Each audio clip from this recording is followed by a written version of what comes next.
Training again. You're certainly working hard, Caspar.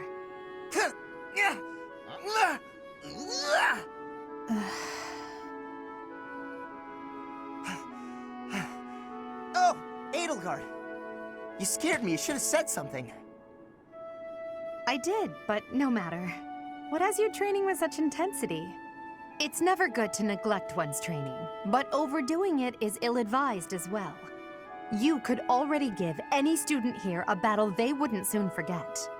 You think so? Well, thanks. I appreciate that. I can't really stop training, though. I gotta get better if I expect to get anywhere in this world. If memory serves, you're the second son of House Burgleys, right? That's right. My older brother is the heir, and there are already too many mouths to feed in our family, so I can't count on any support. I pretty much have to make it on my own, you know? I understand. It's difficult being born a noble. Those who inherit everything also inherit great burdens, but the same can be said of those who inherit nothing. What are you talking about? I don't have any troubles. Who cares if I don't inherit anything? It just means I get to cut a path to my own future. You know what your problem is, Edelgard? You always have to make everything about you. Are you picking a fight, Caspar? Hey, now come on. I didn't mean to be disrespectful. Always happy to fight, though, if that's what you want.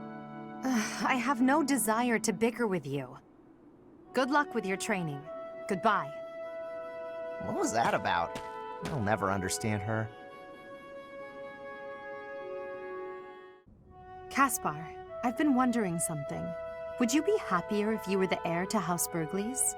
Of course. My brother probably wouldn't be too happy about it, though.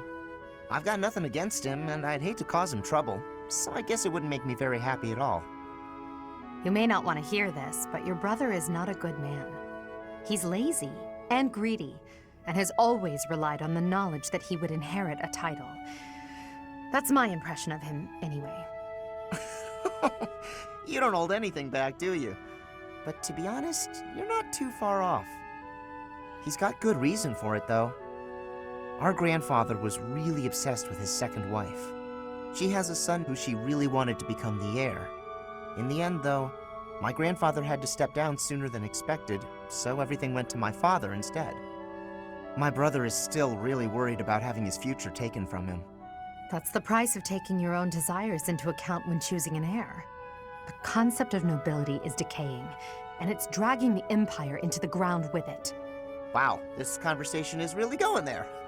You may be right, but it's not like the world is ever going to change, right? It must. I intend to create a world where the best are free to rise to the top and succeed, regardless of their bloodline. The nobility as it is now could not exist in a world like that. I'll make sure of it. What do you think would happen to me in that kind of world? Would you appoint me as a general or minister of military affairs? If you were the best suited for that position, I would. Right, so my life would pretty much stay the same. I'd still have to train, get stronger, and use my abilities to cut my own path. I don't know what I'm gonna do after we graduate. I guess I'll just have to fight for you. Is that so? At the base, the front lines, or wherever we might be fighting, I'll be there with all my might.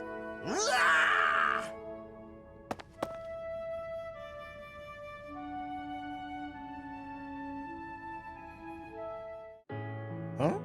What's wrong, Edelgard? Why do you ask? You always look at me funny, but right now you're looking at me more normal. You can seem rather oblivious, but then you go and shock me with your keen insight. Whoa, it's a little harsh. Is it? You only have yourself to blame for the reputation. As for me, I've always thought of you as something of a victim. What is that supposed to mean? I mean, you're a victim of Fodlan's antiquated system of nobility. You're skilled and you work hard, yet you still play second fiddle to your less capable older brother. Even still, you fight on, not allowing yourself to be discouraged by it all. People like you help to fuel my fire. If I can only smash this rotten system, I could save you. You've always got a whole lot to say about your grand plans for the future. Just hear me out. I've realized that I was wrong about you. I can now see that you've found a way to live the life you want to live. Simply put, you love working hard, and you love training. You don't know the meaning of surrender. I never thought such a genuine person could really exist. That's a lot to take in. You're not too far off, though. I try to live life the way I want to. I wasn't that way when we first met, but I've changed since then. Nowadays, what you see is what you get. It doesn't matter that you have burdens to bear. Despite that, you never stray from your path. You don't let anything tie you down. I can hardly imagine a life like that. To be honest, I'm a bit jealous. Well, I don't think I could live the way you do, but I admire you for sticking to it. You never let your burdens get you down. You try to push through them instead. If I'm being honest, I changed my mind about you a while back. Is that so? You can be real critical of yourself, and you admit it when you make a mistake. That's true. I certainly make mistakes, but I feel it's important to own up to them. I probably make twice as many mistakes as you, but I don't notice half of them. This is no laughing matter, Caspar. Then again, that's part of how you choose to live as well, isn't it? That it is. But it doesn't change what I promised before.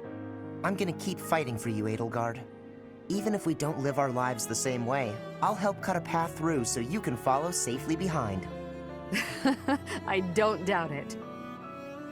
The future is ours, Caspar. I'm counting on you to help clear the way.